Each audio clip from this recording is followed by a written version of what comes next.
Star Wars Episode 1, The Phantom Menace, was written and directed by George Lucas. It was the first Star Wars film in 16 years after Return of the Jedi. It was the first prequel, and the prequel that the internet couldn't decide on. Poor filmmakers, like, they were like, okay, you initially love it because of the groundbreaking effects and because it's the first Star Wars movie in 16 years. Then you hate it, and then you love it after the sequels, and it's like, can you decide, please? Through the months of April and May, I'm reviewing every single Star Wars movie in the episodic saga. I already reviewed the original trilogy. You can check those reviews out. And now we are the prequels. And I watched this film last night with two of my friends. Both of them have never seen the prequels. One of them has never seen any Star Wars movie, so I'm watching all Star Wars movie with him. We already watched the original trilogy. So it was very interesting to see this film through the eyes of two people who have never seen it, because it probably is the most objective eyes you can get out there. Like, the first impression obviously was, oh my god, such a jump in effects. We are like in HD, you know, and that was the first reaction our friend got. And the second reaction was like, okay, the acting is not as good. Senator Palpatine, what's happening? We've lost all communications.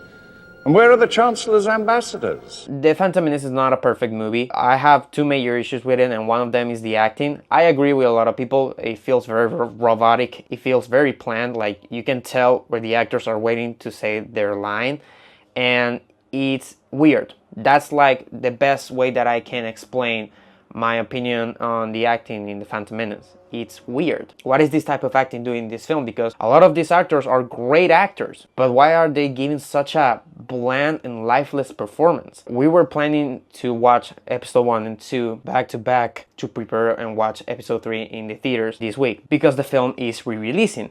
But we were so exhausted after watching episode 1 that we were like, we're gonna watch episode 2 separated in our own homes.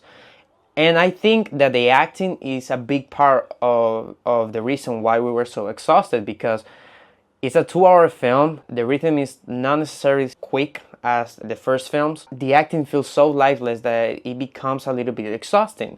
The actors feel kind of exhausted just acting like this, robotic, and just saying like, my people need help, the Sith are back. But you can tell it was Lucas because, like I said, these actors are very good actors. So it has to be Lucas. It's kind of weird. The other major issue I have with the film is Jar Binks. What else can I say about Jar Binks that has already been said?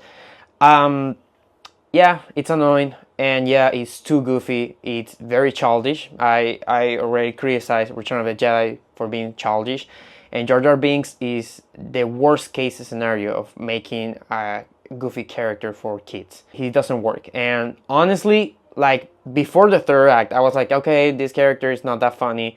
He's definitely made for kids. But then the third act, when he is promoted to general and he's doing all these things that were very based on Buster Keaton, according to Lucas. But one of my favorite aspects of this movie, in fact, is the aspect that I think will always hold up about the prequels, is the sound design. The sound design, it's incredible. It's definitely something that will never age. You can say some things about the CGI, like there are a lot of shots that my friends were like, oh my god, that looks like a Windows wallpaper. But this film was groundbreaking when it's about CGI. We wouldn't be where we are right now with effects without Phantom Menace. And you can criticize the film that it doesn't hold up, but it got us somewhere, and that's something that you have to praise these filmmakers and these effect artists.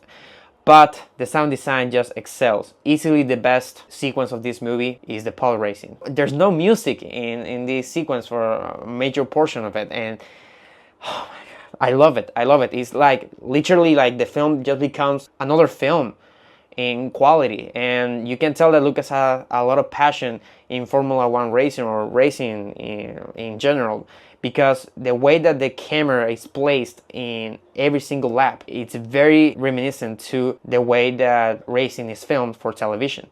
And so I don't know, I can't stress enough how good that sequence is, and the sound design of the engines is just insane.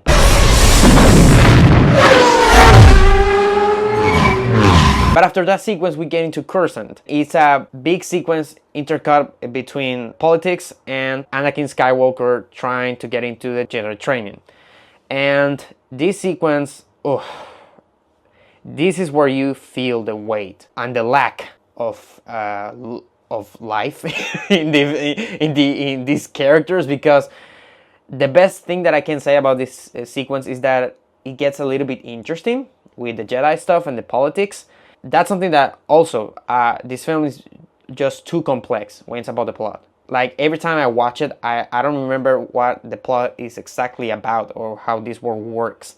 It's kind of too complicated, and honestly, that's a good thing also, because you can rewatch the movie over and over again, and you can get some things out of it that you didn't think of, and you can relate it to real world.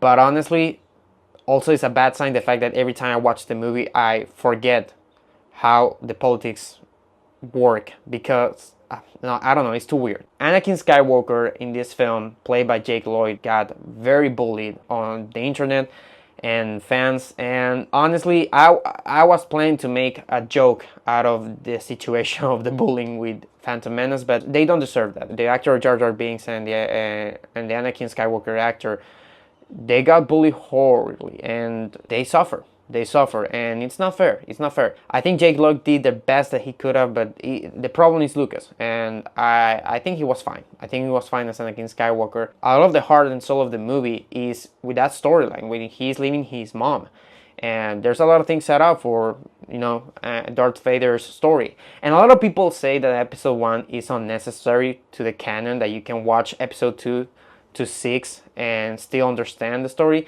And yeah, maybe you do, but this story, like seeing Anakin as a kid and then seeing Anakin as an adult killing kids, it obviously like gives you this contrast that is very powerful. So I think it was necessary, no, but it was cool. We get back to Naboo, and then we get the last battle. Anakin gets onto a starfighter. He blows up a lot of people die. He becomes a terrorist from such a young age, and we're laughing a lot with my friends.